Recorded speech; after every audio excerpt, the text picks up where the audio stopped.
gigantescos blocos. Uma entrada dava acesso a um pequeno vestíbulo.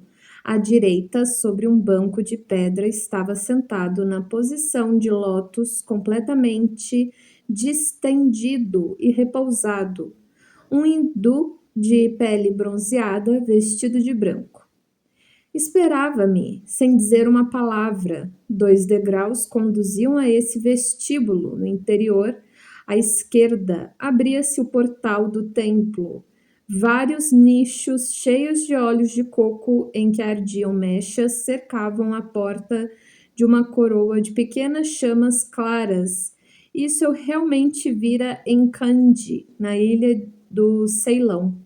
Quando visitava o templo do dente sagrado, inúmeras fileiras de lâmpadas a óleo cercavam a entrada dele. Quando me aproximei dos degraus pelos quais se chegava ao rochedo, ocorreu-me algo estranho. Tudo o que tinha sido até então se afastava de mim. Tudo o que eu acreditava, desejava ou pensava, toda a fantasmagoria da existência terrestre se desligava de mim ou me era arrancada, processo extremamente doloroso. Entretanto, alguma coisa subsistia, porque me parecia então ter ao meu lado tudo o que vivera ou fizera, tudo o que se tinha desenrolado à minha volta. Poderia da mesma maneira dizer, estava perto de mim, e eu estava lá.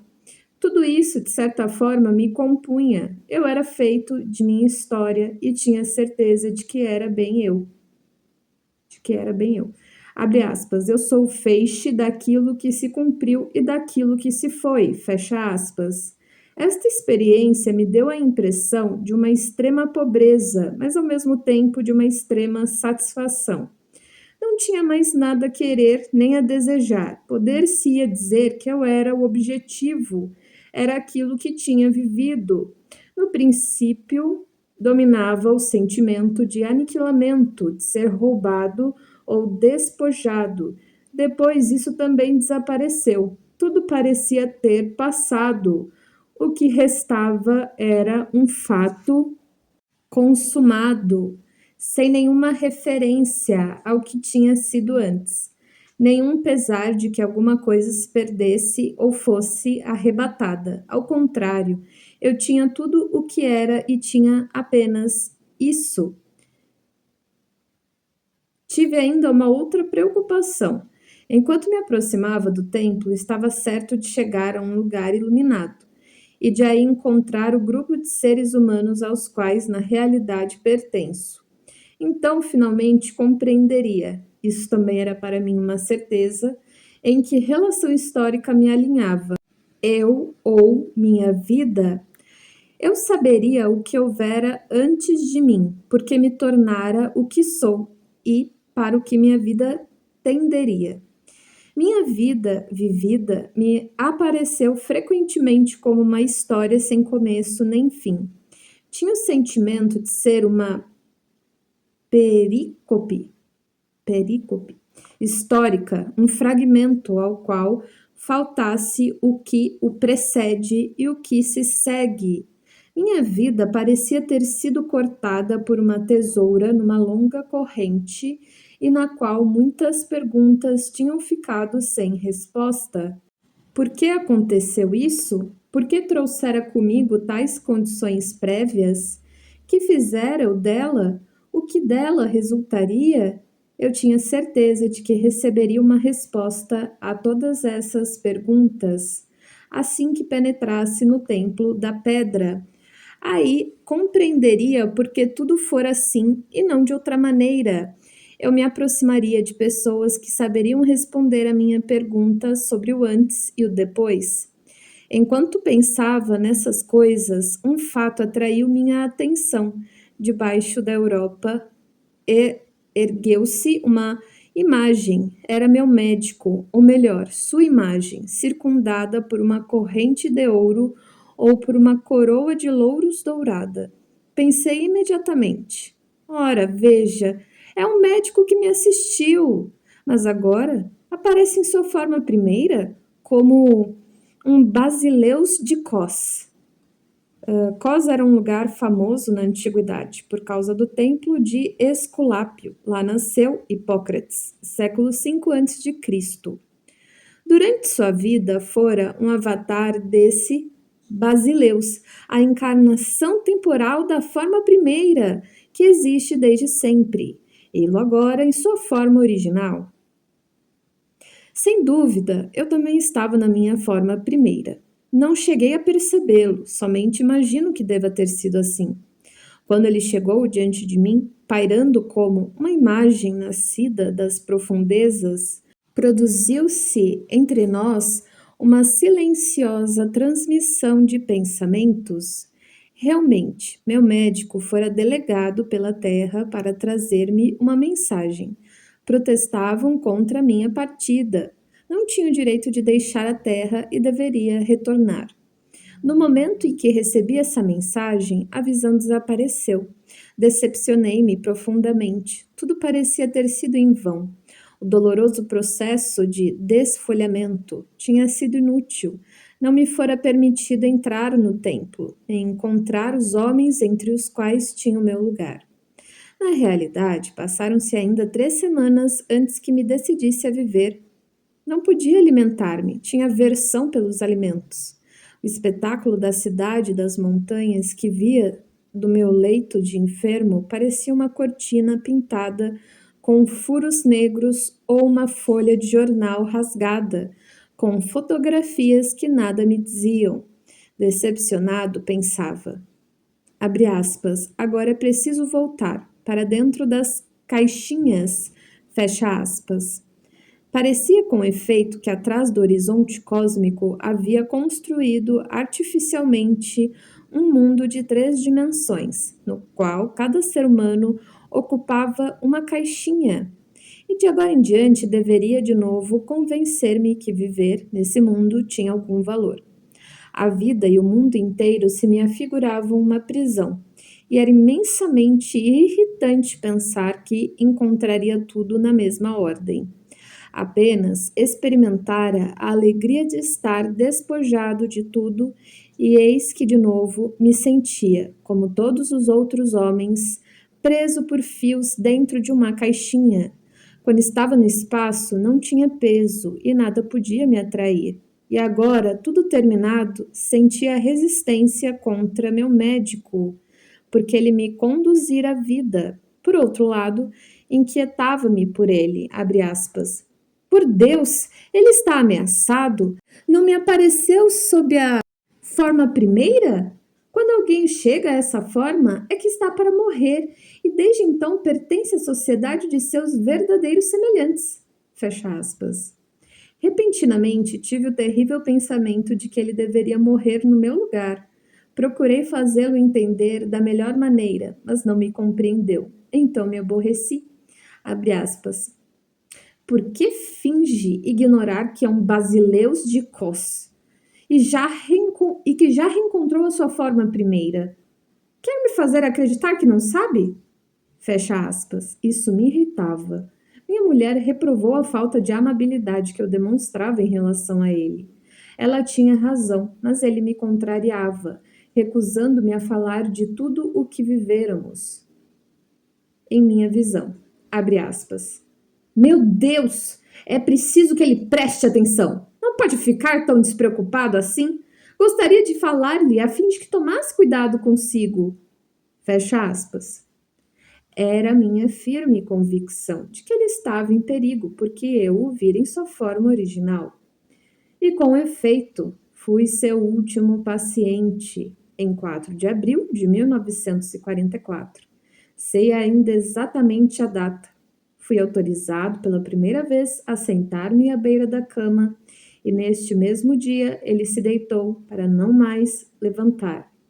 Soube que tivera um acesso de febre. Pouco depois morreu de septicemia. Era um bom médico, tinha algo de gênio, senão não teria aparecido sob o traço do príncipe de Cos, COS. Durante essas semanas, o ritmo da minha vida foi estranho. Durante o dia, sentia-me frequentemente deprimido, miserável e fraco. e ousava com dificuldade fazer um movimento. Melancolicamente pensava: agora preciso voltar a este mundo cinzento. De tarde, adormecia e o sono durava até perto da meia-noite. Então acordava e ficava desperto. Talvez 1 hora, mas num estado muito particular.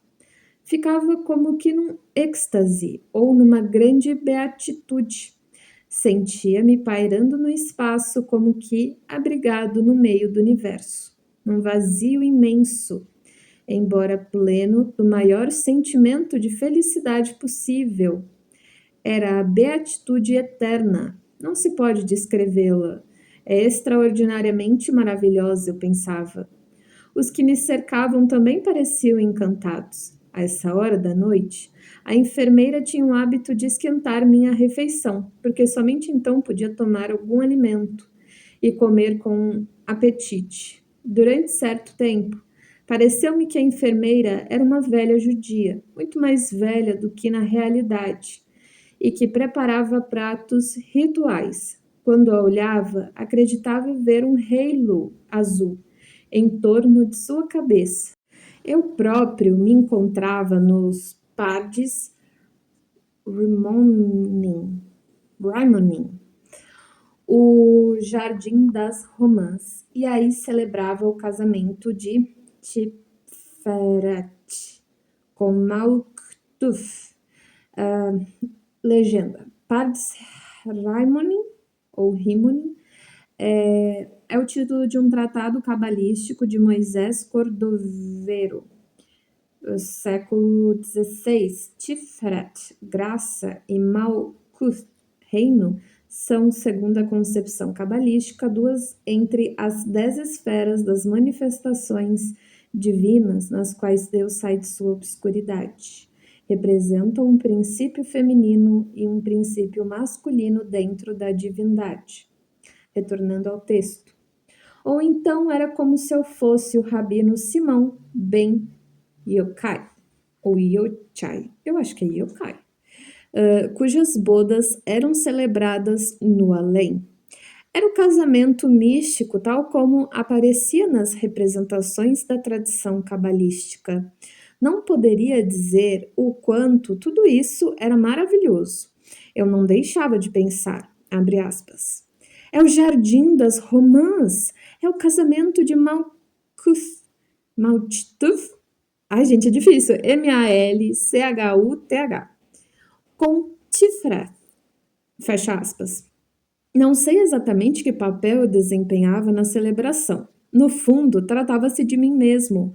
Eu era o casamento, e minha beatitude era de um casamento feliz. Pouco a pouco, a visão do jardim das romãs se dissipou e se transformou. A essa visão se sucedeu o casamento do Cordeiro, numa Jerusalém pomposamente ornamentada. Sou incapaz de descrever os pormenores. Eram inefáveis estados de beatitude com anjos e luzes, e eu próprio era o casamento do Cordeiro. Isso também se dissipou e deu lugar a uma última visão. Eu seguia um largo vale até o fundo, aos pés de uma suave cadeia de colinas. O vale terminava num anfiteatro antigo que se situava admiravelmente na paisagem verdejante. E nesse teatro desenrolava-se o Hieros Gamos, matrimônio sagrado. Dançarinos e dançarinas apareceram, e sobre um leito ornado de flores, Zeus Pai do universo e Hera consumavam o Hieros Gamos, tal como está descrito na Líade. Todas essas visões eram magníficas. Eu estava mergulhado noite após noite na mais pura beatitude. Abre aspas.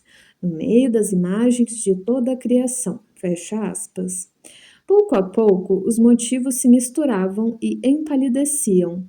Comumente, as visões duravam aproximadamente 1 hora. Depois, tornava a dormir e logo de manhã sentia, de novo, uma manhã cinzenta, Volta o mundo sem cor com seu sistema de alvéolos. Que estupidez, que terrível loucura! Esses estados interiores eram tão fantásticos que o mundo se me afigurava risível. À medida que me retornava à vida, exatamente 3 semanas após a primeira visão, esses estados visionários cessaram completamente. É impossível ter uma ideia da beleza e da intensidade do sistema durante as visões. Foi o que vivi de mais prodigioso e que contraste o dia. Vivi atormentado e meus nervos estavam completamente esgotados. Tudo me irritava, tudo era muito material, grosseiro, pesado e espiritualmente ilimitado. Tudo parecia artificialmente diminuído com uma finalidade desconhecida. E, no entanto, parecia ter uma força hipnótica tão decisiva que era como se fosse a própria realidade, e ao mesmo tempo era claramente discernível sua insignificância. No fundo, a partir dessa época, apesar de recuperar minha crença no mundo, jamais me libertei totalmente da impressão de que a vida é esse fragmento da existência que se desenrola num sistema universal de 3 dimensões, com essa finalidade específica. Tenho ainda uma lembrança precisa. No início, na época do Jardim das Romãs, pedi à irmã que me perdoasse caso sofresse algum dano. Havia tal sacralidade no quarto que ele poderia ser prejudicial. Naturalmente, ela não compreendia. Para mim, a presença do sagrado criava uma atmosfera mágica. No entanto, eu temia que fosse insuportável para outra. Era por esse motivo que me desculpava, pois nada podia fazer para evitá-lo. Foi então que compreendi porque dizem que um quarto recende a odor de santidade. Era isso. Havia no espaço um pneuma de inefável santidade, do qual o Mysterium Conjunctionis era a manifestação. Nunca pensei que se pudesse viver uma tal experiência e que uma beatitude contínua fosse possível. Essas visões e acontecimentos eram perfeitamente reais. Nada havia de artificialmente forçado, pelo contrário, tudo era de extrema objetividade. Teme-se usar a expressão eterno. Não posso, entretanto, descrever o que vivi senão como a beatitude de um estado intemporal, no qual presente, passado e futuro são um só. Tudo o que ocorre no tempo concentrava-se numa totalidade objetiva. Nada estava cindido no tempo e nem podia ser medido por conceitos temporais. Poder-se-ia antes evocar o que fora vivido como um estado afetivo, no entanto, inimaginável. Como representar que vivi simultaneamente o ontem, o hoje e o amanhã?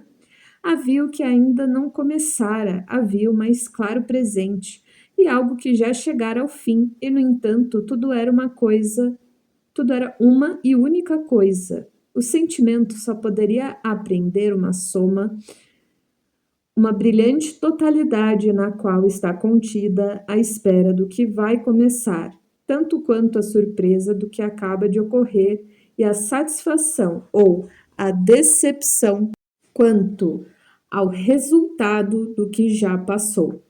Um todo indescritível no qual estamos mergulhados e que, no entanto, podemos perceber com plena objetividade. Mais tarde, tive ainda uma vez ocasião de viver esta objetividade.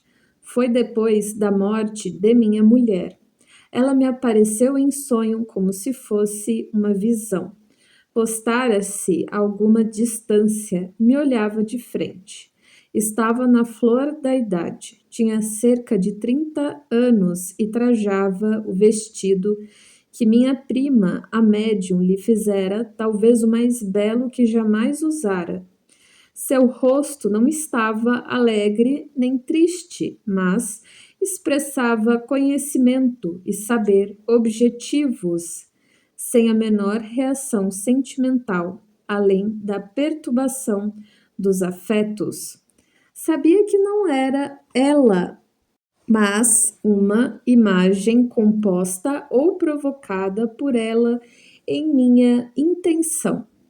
Nessa imagem estava contido o início de nossas relações, os acontecimentos de nossos 35 anos de casamento, e também o fim de sua vida. Diante de tal totalidade, permanecemos mudos, pois dificilmente podemos concebê-la. A objetividade vivida nesse sonho e nas visões pertence à individuação que se cumpriu. Esta é desprendimento dos juízos de valor e do que nós designamos por liames afetivos. Em geral, o homem atribui grande importância aos laços afetivos. Ora, estes encerram sempre projeções que é preciso retirar e recuperar para chegar ao si mesmo e à objetividade. As relações afetivas são relações de desejo e de exigências, carregadas de constrangimento e servidão. Espera-se sempre alguma coisa do outro, motivo pelo qual este e nós mesmos perdemos a liberdade. O conhecimento objetivo situa-se além dos intrincamentos afetivos e parece ser o mistério central. Somente ele torna possível a verdadeira conjunction.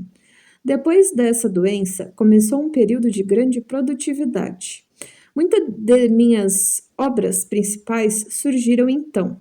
O conhecimento ou a intuição do fim de todas as coisas deram-me a coragem de procurar novas formas de expressão. Não tentei mais impor meu próprio ponto de vista, mas submetia-me ao fluir dos pensamentos. Os problemas apoderavam-se de mim, amadureciam e tomavam forma.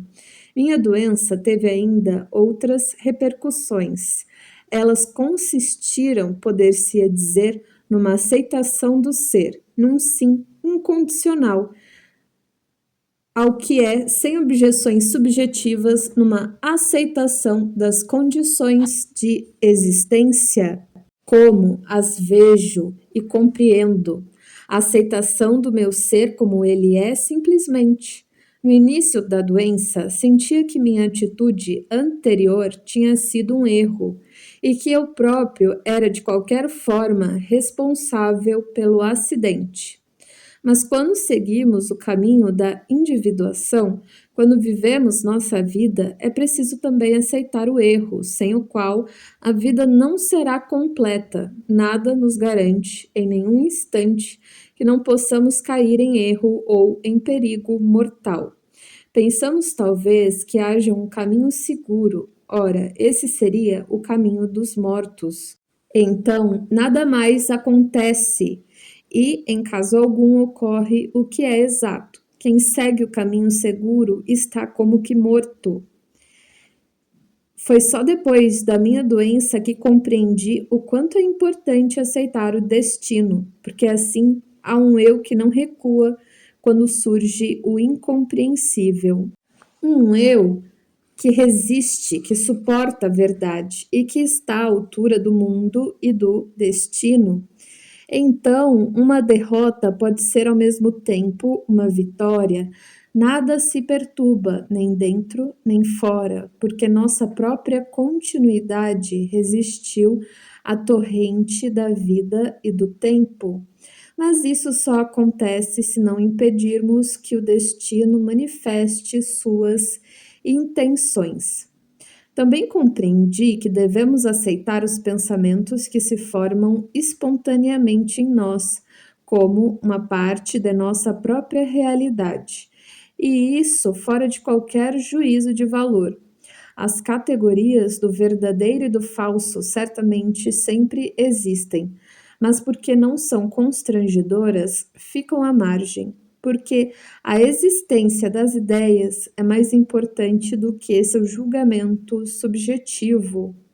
Os julgamentos, entretanto, enquanto ideias, existem, não devem ser reprimidos, porque fazem parte da expressão da totalidade. Subtítulo sobre a vida depois da morte.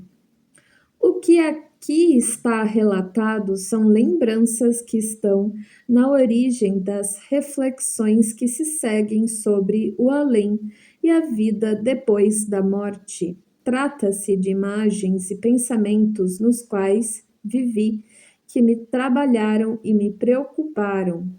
De um certo modo, constituem um dos fundamentos de minhas obras, que no fundo são apenas tentativas renovadas de dar uma resposta à questão das interferências entre o aquém e o além. Ora, jamais escrevi expressis verbis a respeito da sobrevivência, porque teria sido necessário justificar meus pensamentos, e isso não é possível. Mas mesmo assim abordarei esse tema. Ainda agora, a esse respeito, só posso narrar histórias, contar fábulas, mitologizar.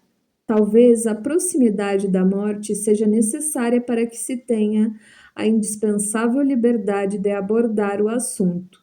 Não desejo nem deixo de desejar que tenhamos uma vida após a morte, e absolutamente não cultivo pensamentos dessa ordem, mas para não escamotear a realidade, é preciso constatar que, sem que o deseje ou procure, ideias desse gênero palpitam em mim. São verdadeiras ou falsas? Eu ignoro, mas constato sua presença e sei que podem ser expressas desde que não as reprima, constrangido por um preconceito qualquer.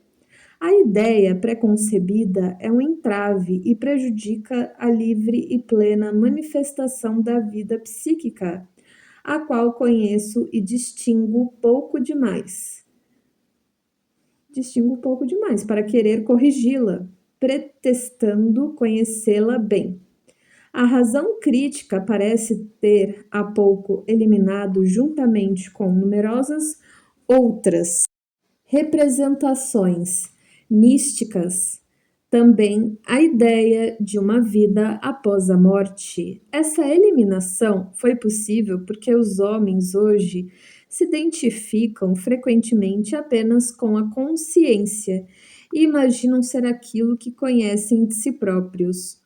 Ora, todo homem que de leve suspeita o que seja a psicologia poderá facilmente imaginar que este saber é muito limitado. O racionalismo e a doutrinação são doenças do nosso tempo. Pretendem ter resposta para tudo.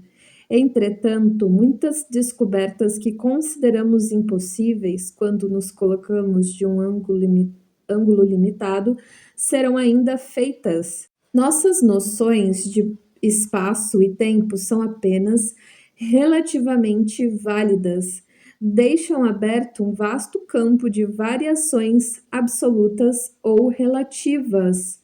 Levando em conta tais possibilidades, presto viva atenção aos estranhos mitos da alma. Observo o que se passa comigo e o que me acontece, estejam em concordância ou não com meus pressupostos teóricos. Infelizmente, o lado mítico do homem encontra-se hoje frequentemente frustrado. O homem não sabe mais fabular e com isso perde muito, pois é importante e salutar falar sobre aquilo que o espírito não pode aprender, tal como uma boa história de fantasmas, ao pé de uma lareira e fumando cachimbo. O que significam, na realidade, os mitos ou as histórias de uma sobrevida, ou qual a realidade que aí se dissimula, certamente não sabemos. Não podemos estabelecer se tem qualquer justificativa, além do seu indubitável valor de projeção antropomórfica. É preciso claramente consentir que não existe nenhuma possibilidade de chegar-se a uma certeza nesses assuntos que ultrapassam nossa compreensão. De maneira alguma podemos representar um mundo cujas circunstâncias fossem totalmente diferentes das nossas, porque vivemos num mundo determinado que contribui para constituir e condicionar nossos espíritos e nossos pressupostos psíquicos. Somos estreitamente limitados por nossa estrutura inata, e é por isso que estamos, pelo ser e pelo pensamento, ligados a este mundo que é o nosso. O homem mítico reivindica certamente algo além, mas o homem, na sua responsabilidade científica, não pode dar-lhe assentimento. Para a razão, o fato de mitologizar, mythologian, é uma especulação estéril, enquanto que, para o coração e a sensibilidade, essa atividade é vital e salutar. Confere à existência um brilho ao qual não se quereria renunciar. Nenhuma motivação seria suficiente, aliás, para justificar essa renúncia. A parapsicologia aceita como prova cientificamente válida da continuidade da vida após a morte o fato de que um morto pode manifestar-se, seja como aparição, seja através de um médium, e comunicar fatos de que só ele tinha conhecimento.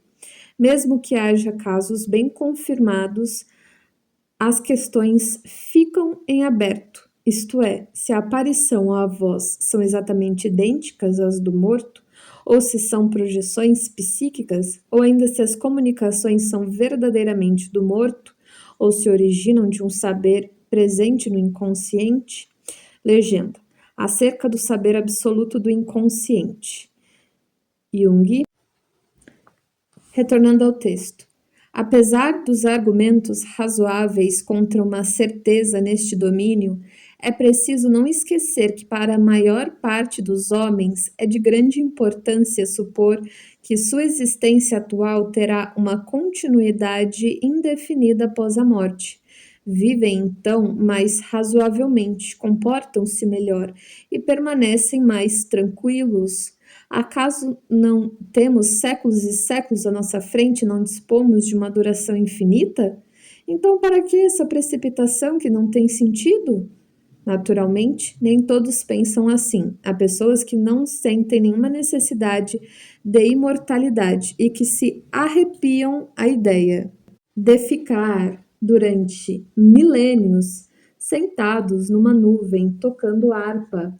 Também há outros, e são numerosos, tão maltratados pela vida e que experimentam tal desgosto pela própria existência que um fim absoluto lhes parecerá bem mais desejável do que qualquer forma de continuidade. Mas na maior parte dos casos, a questão da imortalidade é tão premente, tão imediata, tão enraizada que urge tentar uma concepção a esse respeito. Como será possível? Minha hipótese é de que podemos alcançar esse propósito graças às alusões que nos envia o inconsciente, como, por exemplo, nos sonhos. Frequentemente recusamos-nos a levar a sério essas indicações, porque estamos convencidos de que não há resposta à questão. A este ceticismo, bem compreensível, aliás, oponho as seguintes sugestões. Se nos é impossível penetrar na essência de um fenômeno, devemos renunciar a fazer dele um problema intelectual. Ignoro por quais razões surgiu o universo e nunca o saberei.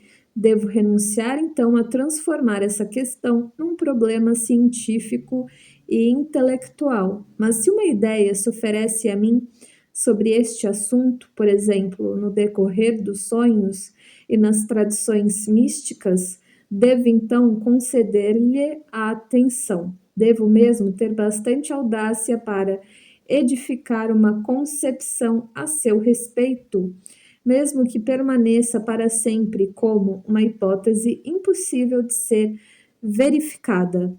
O homem deve provar que fez o possível para formar uma concepção ou uma imagem da vida após a morte, ainda que seus esforços sejam confissão de impotência.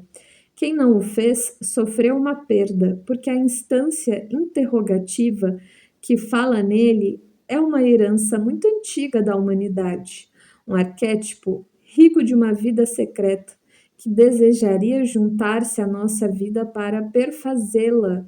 A razão nos impõe limites muito estreitos e apenas nos convida a viver o conhecido, ainda com bastante restrições, e num plano conhecido, como se conhecêssemos a verdadeira extensão da vida.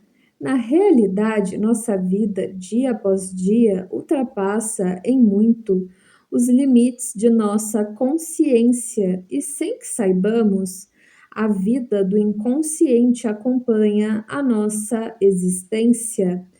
Quanto maior for o predomínio da razão crítica, tanto mais nossa vida se empobrecerá, e quanto mais formos aptos a tornar consciente o que é mito, tanto maior será a quantidade de vida que integraremos.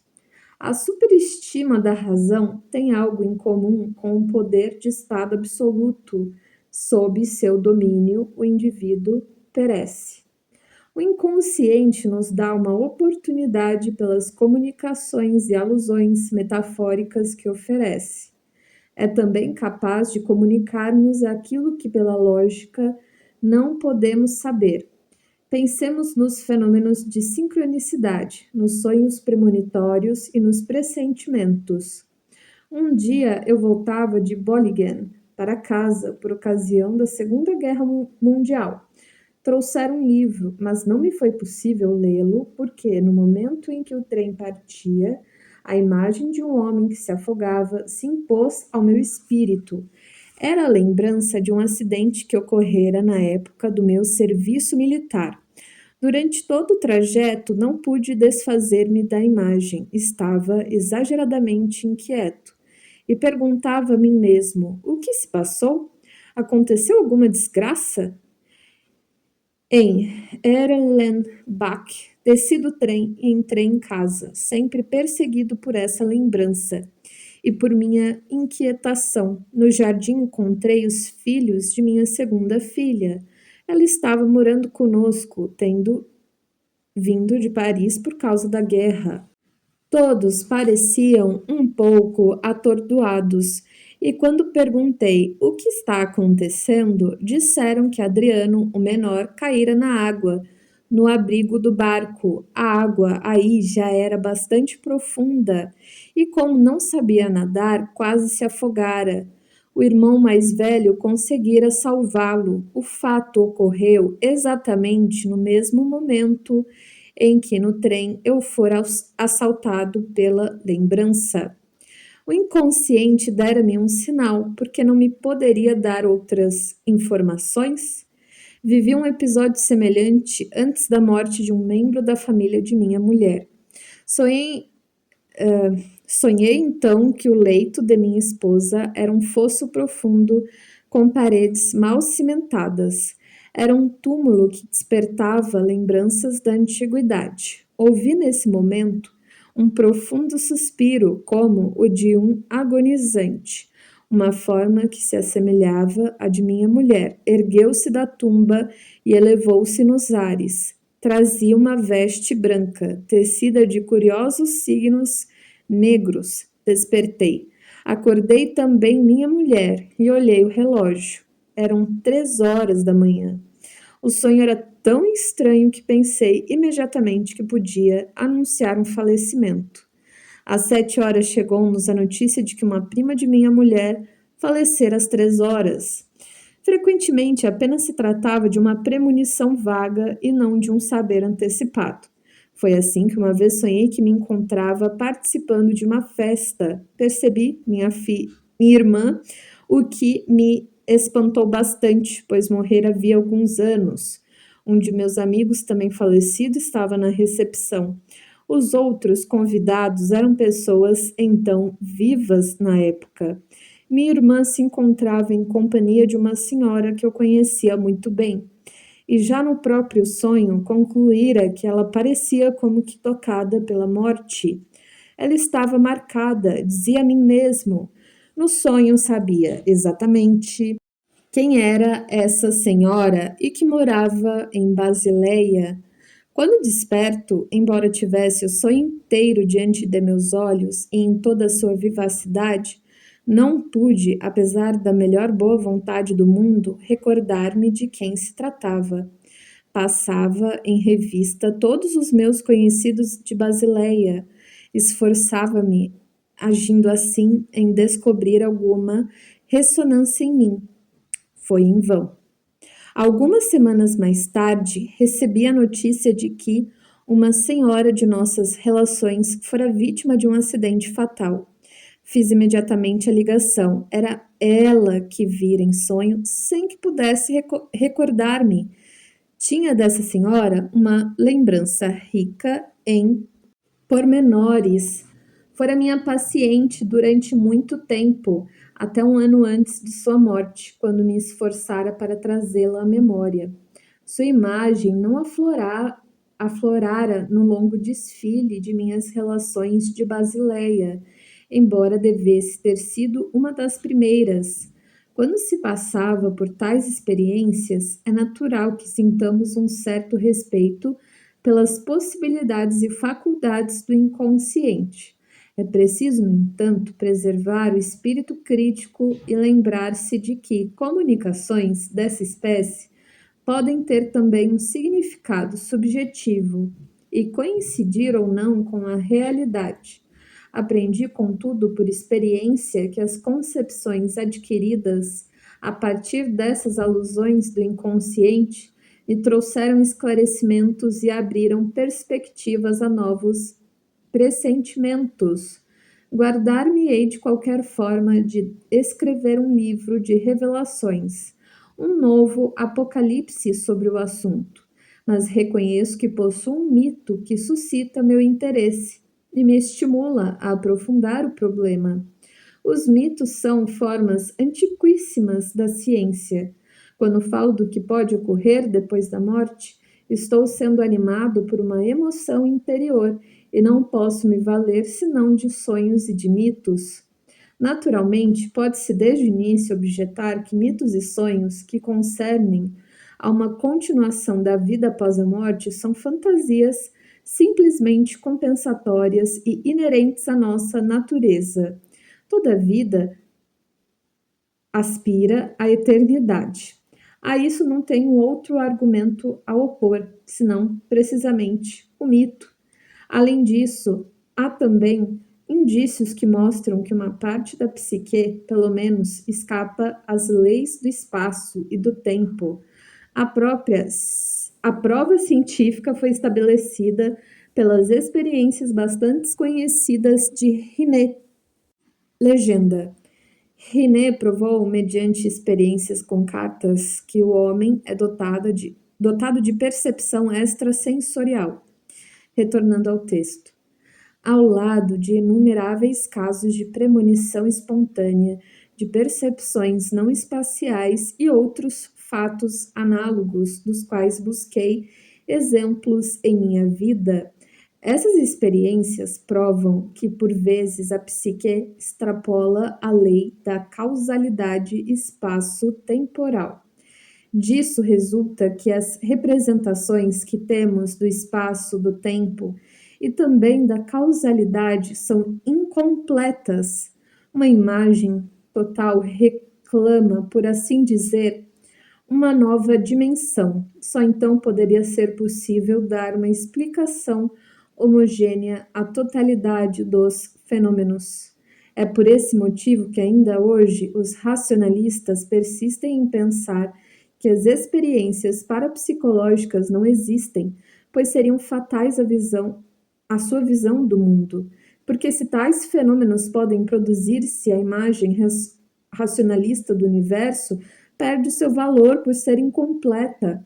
Então, a possibilidade de outra realidade atrás das aparências com outras referências torna-se um problema intransponível e ficamos constrangidos em abrir os olhos para o fato de que nosso mundo de tempo, espaço e causalidade está relacionado com uma outra ordem de coisas atrás ou sob ele, ordem na qual aqui e ali, antes e depois, não são essenciais. Não vejo qualquer possibilidade de contestar que, ao menos uma parte de nossa experiência psíquica se caracteriza por uma relatividade de espaço e de tempo.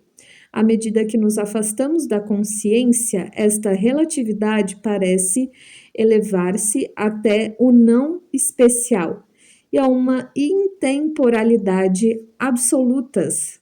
Não foram somente meus próprios sonhos, mas, ocasionalmente, o de outras pessoas que, revisando ou confirmando os meus, deram forma às minhas concepções a respeito de uma sobrevida.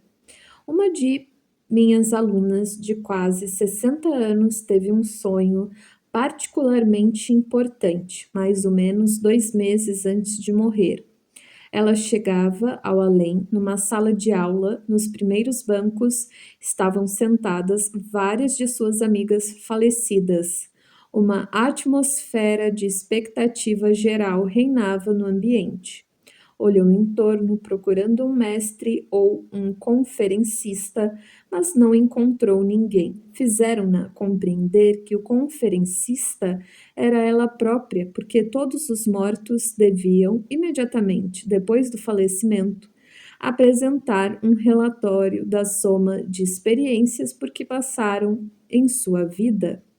Os mortos se interessavam extraordinariamente pelas experiências da vida que os defuntos traziam, como se os fatos e os atos da vida terrestre fossem acontecimentos decisivos. Em todo caso, o sonho descreve um auditório muito singular, impossível de ser encontrado na Terra. As pessoas se interessavam ardentemente pelo resultado final psicológico de uma vida humana, que, segundo nossa maneira de pensar, nada tem de notável além da conclusão que dela se possa tirar. Mas se o público se encontra numa intemporalidade relativa em que escoamento, acontecimento, desenvolvimento se tornaram noções aleatórias, compreende-se que possam interessar-se particularmente pelo que mais lhe falta no estado em que se encontra. Na época em que teve esse sonho, a pessoa em questão temia morrer e procurava, tanto quanto possível, afastar a ideia do pensamento consciente. Ora, o problema da morte deveria constituir o centro de interesse essencial para o homem que está envelhecendo, como também a oportunidade de familiarizar-se preciosamente com essa possibilidade.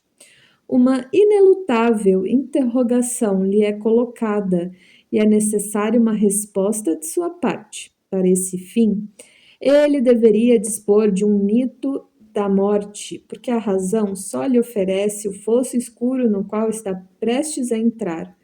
O mito poderia colocar sob seus olhos outras imagens, imagens auxiliares e enriquecedoras da vida no país dos mortos. Quem acredita nisso ou lhes concede algum crédito tem tanta razão como aquele que não crê. Mas aquele que nega avança para o nada. O outro, o que obedece ao arquétipo, segue os traços da vida até a morte, certamente. Um e outro estão na incerteza, mas um vai contra o instinto, enquanto o outro caminha com ele, o que constitui uma diferença e uma vantagem para o segundo. As figuras do inconsciente são também ininformadas e têm necessidade do homem ou do contato com a consciência para adquirir o saber. Quando comecei a me ocupar com o inconsciente, As figuras imaginárias de Salomé e de Elíades desempenharam um grande papel. Em seguida, passaram a um segundo plano para reaparecer cerca de 2 anos mais tarde. Para meu grande espanto, elas não tinham sofrido a menor mudança. Falavam e se comportavam como se nesse interim absolutamente nada tivesse ocorrido. Entre tantos Entretanto, os acontecimentos mais inauditos tinham se desenrolado em minha vida. Foi-me necessário, por assim dizer, recomeçar desde o início para lhes explicar e narrar tudo o que se passara. De início, fiquei bastante espantado, só mais tarde compreendi o que tinha acontecido. As figuras de Salomé e Elias haviam, nesse meio tempo, sossobrado no inconsciente e em si próprias. Poder-se-ia também dizer fora do tempo.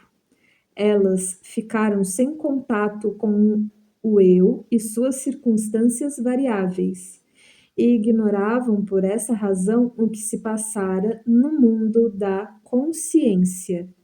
Muito cedo eu já tinha percebido que devia instruir os personagens do inconsciente ou os espíritos dos mortos que frequentemente se distinguem daqueles com dificuldade. Tomei consciência disso pela primeira vez por ocasião de uma viagem de bicicleta que fiz em 1911 com um amigo ao norte da Itália. Na volta, viemos da Pávia a Arona, na parte sul do Lago Maior. E aí pernoitamos. Tínhamos a intenção de seguir pelas margens do lago e de atravessar o Tessin até Faido. Desejávamos em seguida tomar o trem que se segue para Zurique, mas em Arona tive um sonho que veio a modificar nossos projetos. Nesse sonho, eu me encontrava numa assembleia de ilustres espíritos dos séculos passados e experimentava um sentimento análogo ao que senti mais tarde em presença dos ilustres ancestrais, que se encontravam na Pedra Negra de minha visão de 1944. Falava-se em latim. Um senhor com uma longa cabeleira dirigiu-me a palavra colocando-me uma questão difícil. Fui incapaz, ao despertar, de me recordar de seu conteúdo. Eu o compreendi, mas não tinha conhecimento suficiente de latim para responder nessa língua. Fiquei de tal forma confuso que a emoção me despertou. Logo que acordei, pus-me a pensar no trabalho que preparava. Metamorfoses e símbolos da libido. E experimentei tais sentimentos de inferioridade no tocante à questão a que não soubera responder, que tomei imediatamente o trem de volta para casa, a fim de retomar a tarefa. Ter-me-ia sido impossível continuar a viagem de bicicleta e sacrificar desse modo mais 3 dias. Era necessário trabalhar e encontrar a resposta. Só muito depois é que compreendi o sonho e minha reação. O senhor de longa cabeleira era uma espécie de espírito dos ancestrais ou dos mortos. Ele me colocara questões às quais não soubera responder. Eu estava ainda muito atrasado. Não tinha avançado bastante, mas tinha como que um obscuro pressentimento de que, pelo trabalho a que então me dedicava, eu me responderia a questão que me fora proposta. De qualquer maneira, eram meus ancestrais espirituais que me interrogavam, na esperança e na expectativa de que pudessem aprender aquilo que não tinha podido saber em seu tempo. Conhecimento que só os séculos ulteriores poderiam criar e trazer-lhes. Se questão e resposta houvessem existido desde sempre, meus esforços teriam sido inúteis, pois tudo poderia ter sido descoberto, não importa em que século. Parece, com efeito, que um saber sem limites está presente na natureza, mas que tal saber não pode ser aprendido pela consciência, a não ser que as condições temporais lhe sejam propícias. O mesmo ocorre provavelmente na alma do indivíduo que traz consigo, durante anos, certos pressentimentos, mas só os conscientiza tempos depois. Quando escrevi em seguida os Septent Sermones ad Mortuos, foram novamente os mortos que me propuseram questões cruciais. Voltavam, diziam eles, de Jerusalém porque não tinham encontrado o que procuravam. Isso me espantou muito nessa época, porque, de acordo com a opinião tradicional, são os mortos que possuem o grande saber. Com efeito, devido à doutrina cristã, que se supõe que no além olharemos as coisas face a face, a opinião acatada é que os mortos sabem mais do que nós. Mas aparentemente, as almas dos mortos só sabem o que sabiam no momento da morte e nada mais. Daí meus esforços para penetrar na vida, para participar do saber dos homens. Frequentemente tenho a sensação de que elas se colocam diretamente atrás de nós, na expectativa de perceber que resposta daremos a ela e ao destino. Parece-me que o que lhes importa a todo custo é receber dos vivos, isto é, daqueles que lhes sobreviveram e que permanecem no mundo que continua a se transformar. Respostas às suas questões.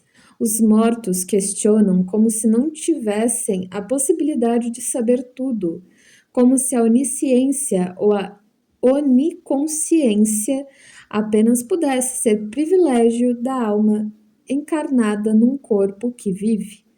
Também o espírito dos vivos parece, pelo menos num ponto, avantajar-se ao dos mortos. A aptidão em adquirir conhecimentos nítidos e decisivos. O mundo tridimensional no tempo e no espaço parece-me um sistema de coordenadas, o que se decompõe aqui em ordenadas e abscisas. Lá, fora do tempo e do espaço, pode aparecer talvez como uma imagem original de múltiplos aspectos, ou talvez como uma nuvem difusa de conhecimentos em torno de um arquétipo, mas um sistema de coordenadas é necessário para poder distinguir conteúdos distintos. Tal operação nos parece inconcebível num estado de onisciência difusa ou de uma consciência carente de sujeito, sem determinações espaço-temporais.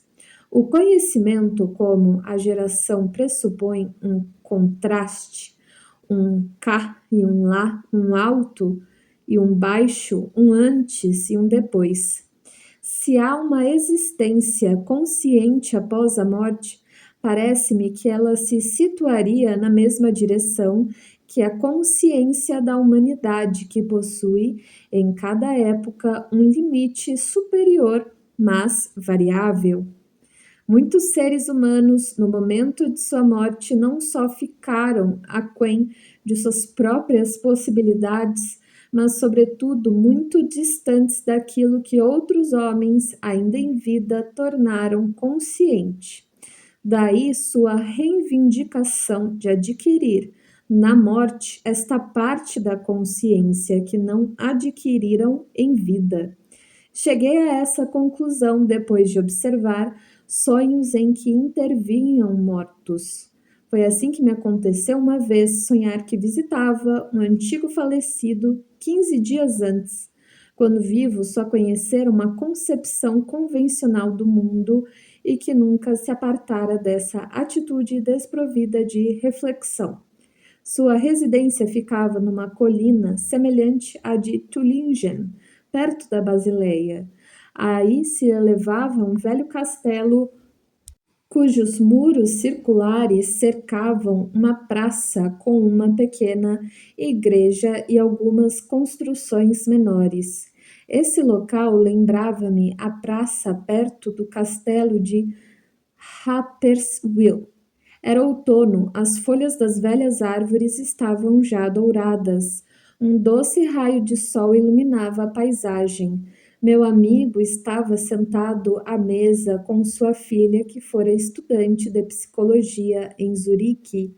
Eu sabia que ela lhe dava esclarecimentos psicológicos indispensáveis.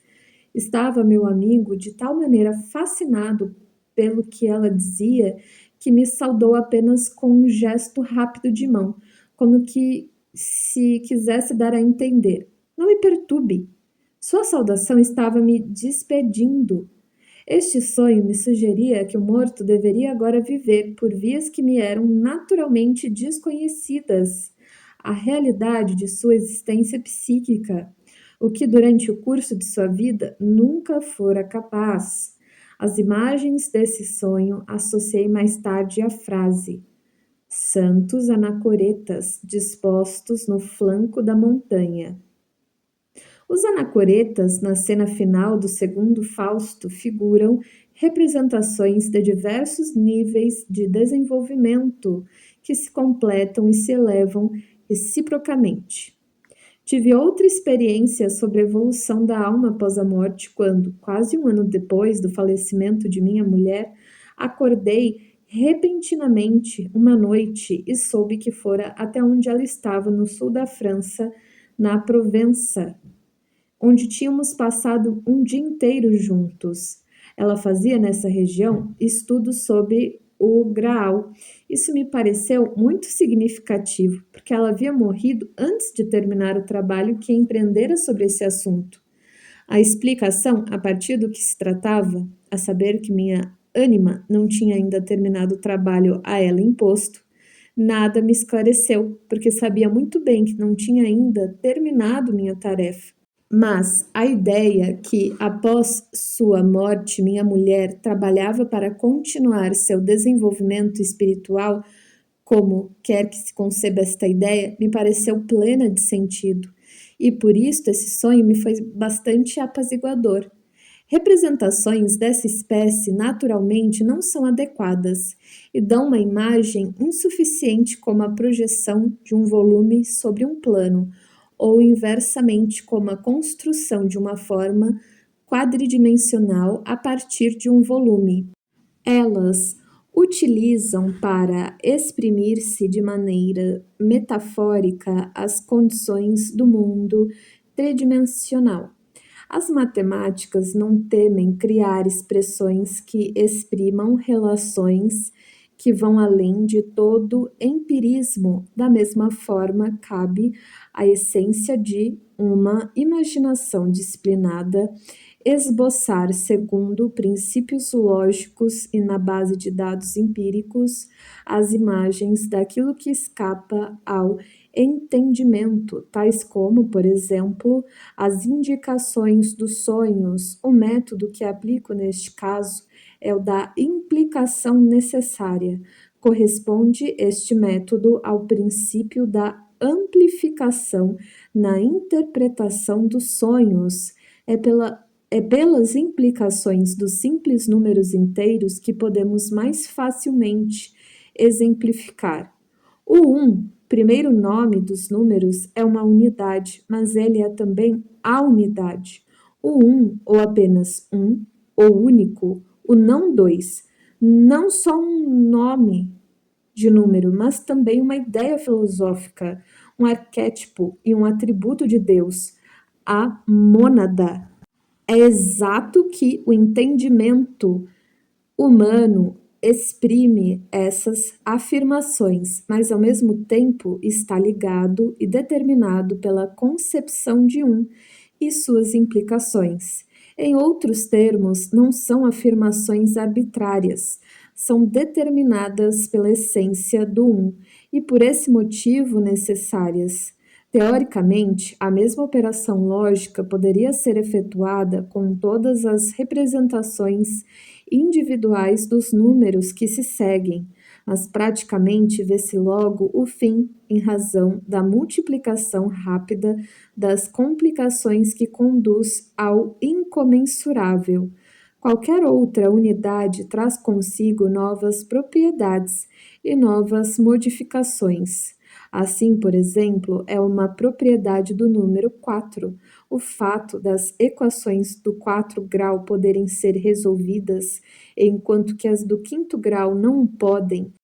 Uma, abre aspas, implicação necessária, fecha aspas, do número 4 obriga, portanto, a afirmar que ele é, ao mesmo tempo, o ápice e o termo de uma ascensão. E à medida que com cada nova unidade apareçam uma ou várias novas propriedades de natureza matemática, as implicações se complicam de tal maneira que se torna impossível formulá-las. A série infinita de números corresponde à infinidade numérica das criaturas individuais. A primeira, também ela, é composta de indivíduos e as propriedades de seus 10 primeiros membros já representam